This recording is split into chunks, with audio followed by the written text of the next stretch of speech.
It was the absence of anything and everything. It was just, well, hey there, welcome back. Let me start this out by being poetic. The absence of something is not nothing. The absence of everything is not nothing. And no, I'm not quoting some famous poet or one of my favorites like Nietzsche and so forth. That's just something I am saying right now. It's something that I realized. If you're familiar with The Sword and the Sunflower and the origin story of that, you know that it came about magically, abruptly, one day from a walk in a cemetery in which my mind was unusually clear. And when I mean clear, it felt like it was, for all intents and purposes, empty. It was the absence of something. In fact, it was the absence of anything and everything. It was just there.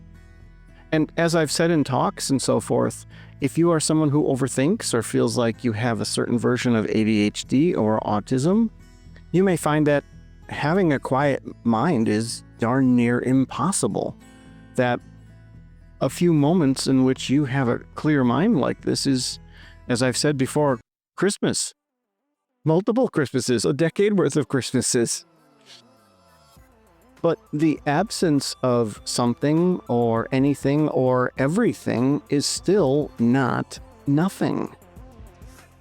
It's a very nuanced, poetic point that I'm trying to make, and the only way to make it is in a nuanced, poetic way.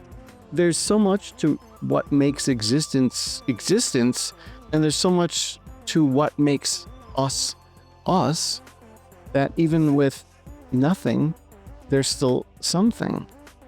Sound travels in a medium, meaning sound travels through air. Sound travels through water.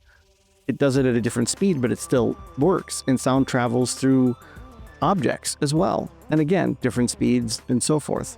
Sound does not travel through space. There is no medium in space in which it can travel. However, light travels through all those mediums, although it has a difficult time with obviously solid objects, but it also travels in space. So what's the medium for that? Well, I mean, you can dig deep into physics and they talk about the ether and so forth, but according to light, there's still something out in space where we think there's nothing. Do your thoughts go on when you don't? Does your consciousness make it past the end of your physical life? Do you have a soul? Does a soul do that? Are you your soul? As I said, this is going to be a very poetic episode. In the episode called Non-Local Consciousness, I make the case for our consciousness not being contained in our heads. I mean, we think about that. We think, okay, our brain is where all this stuff happens, but my description of the brain and thought is quite different than perhaps what yours might be. And in non-local consciousness, I talk about that in detail. So in a way, what if our brain is the medium that thoughts need to travel from somewhere else that's not local? Oh boy, am I right? If the absence of something, anything, and everything is not nothing, well, then what is it? Well, when I thought I had a completely clear mind and I was taking my walk, I didn't cease to exist. I didn't become brain dead. No one tried to harvest my organs. And you're going to push back and say, well, Mark, that's kind of silly. You obviously still had memories and reasoning. You were still breathing. You had autonomic functions. You were still sensing your environment. I'm sure you were thinking, nope, wasn't thinking anything. Okay, but all that other stuff was happening. You had enough brain power to propel your body, to make sure you weren't in danger, to record the environment. Well, yeah, that's kind of what I'm saying. There's so much missing to nothing that we just are incapable of experiencing it. depending on who you listen to and what you subscribe to, and I don't mean a podcast, even though you should, you may feel that even after you pass away, there's still not nothing. There never has been, and there never will be nothing for you. You'll always be part of something.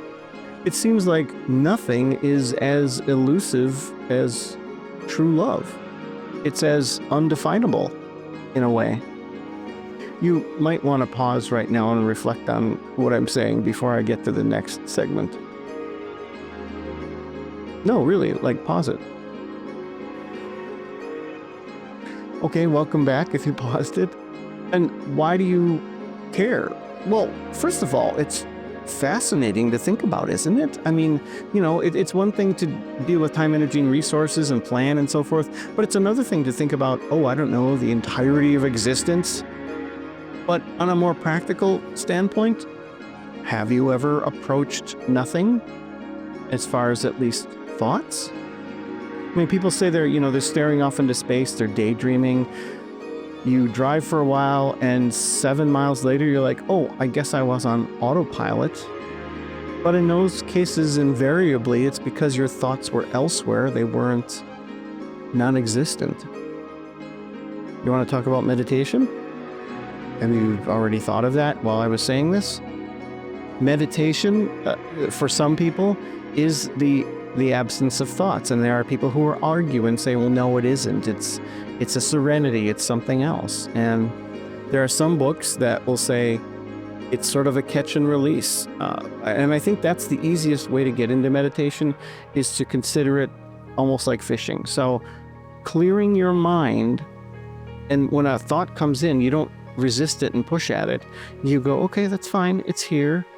And then you just sort of release it like a little fish swam into your empty stream. And in my episode, the 3 a.m. wake-up call, you'll find something similar, in which you have thoughts that are telling you to get out of bed because the toilet was running a little longer than it should have, and oh my God, the house is flooded and you have to write your boss at 2 a.m, even though he's not going to read your email until 2 p.m. And you go, okay, thank you, that's helpful, and that's noted, I'm going to go to sleep now. And you find that really quells the voices because they feel validated. Kind of like children pulling on your shorts and saying, Mom, Mom, Mom, Mom. If you have attempted to meditate, or you do meditate, you may find that. You may get to know yourself a little bit better, because you'll know where some of those errant thoughts are coming from. You'll know where that constant fountain of thinking is. And for me, there's a big difference between a constant fountain of terror and fear and being afraid of what the next day brings you and how you're going to handle things, or how a difficult person in your life is going to respond to something, especially if you're forced to work with them, versus a fountain of creative thoughts and wonderment. And how does that work? And I wonder what that's like.